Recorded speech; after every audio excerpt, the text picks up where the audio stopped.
This is Tony UV, CEO at VERSPRITE. All right, so we're in stage 5 in pasta.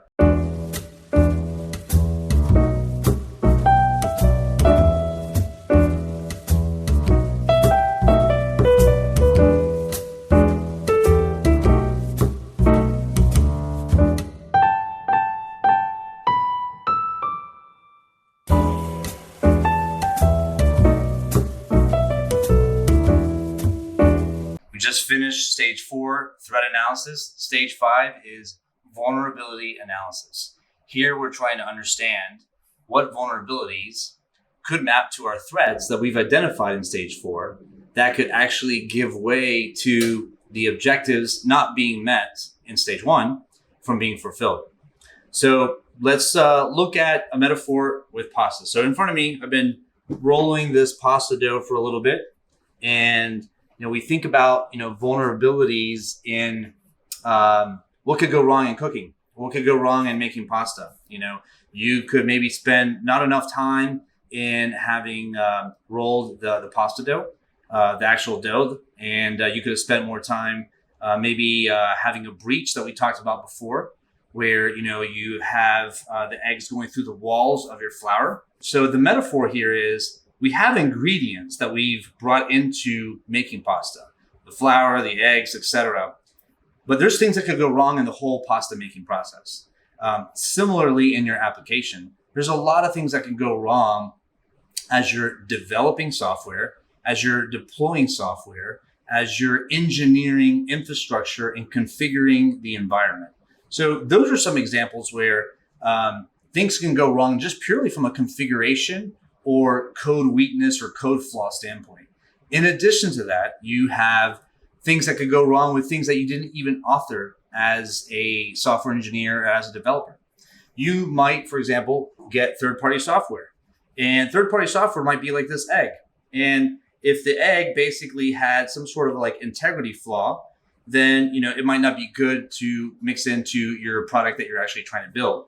Similarly, open source libraries, JavaScript frameworks that might be vulnerable to different types of attacks, new exploits for even authorization or authentication models that you might be using outside of your application environment. You want to be able to make sure that you have those threat advisories, they get factored into your threat model, and then that you address those vulnerabilities. And this is where we start to build the attack tree. Really, we should have started building the attack tree in stage 4. Now, you might say, well, why are we building an attack tree during threat analysis?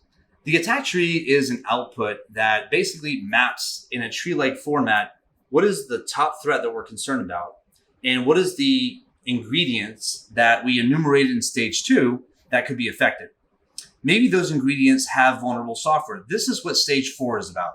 We're trying to take existing processes within our security program that are looking at code imperfections. Maybe we're trying to look at software composition of our environment to see if there's supply chain issues with insecure products that are in our overall infrastructure. Maybe we're looking at vulnerabilities that are pertaining to the platforms that we're using. So we can use a lot of things today, that are part of a security program, such as vulnerability management activities, static analysis or linting activities, dynamic application security testing, pen testing. We can use a lot of those pre-existing things that have been found before as we're looking at vulnerabilities and say, what known vulnerabilities do we have now that have been shown to be associated with the components that we identified in stage 2? Again, technology enumeration in stage 2, AKA attack surface. So vulnerability analysis is, what are the vulnerabilities and weaknesses that would give rise to the threats in stage 4? Let's put on the chef hat of a criminal for a second. Let's say that I want to steal your money. Let's say that I'm a hacktivist and I want to subjugate a particular municipality that, for whatever reason, I don't agree with their political campaign. And I want to really make sure that their online presence is non-existent. So based upon those adversarial threat goals, how am I going to do that, right? What vulnerabilities do I need as a bad chef to be able to realize my threat goals of stealing information or bringing you down. So as we start to look at this risk-centric approach, we start to see how it's all working. Everything is contextual and building off of the last stage. What do we care about? Stage 1. What are we working with? Stage 2. How does it come together? Stage 3. What are the vulnerabilities? What are the threats that are actually affecting our product or service that we're building based upon intel that we get from the communities or from within our own infrastructure?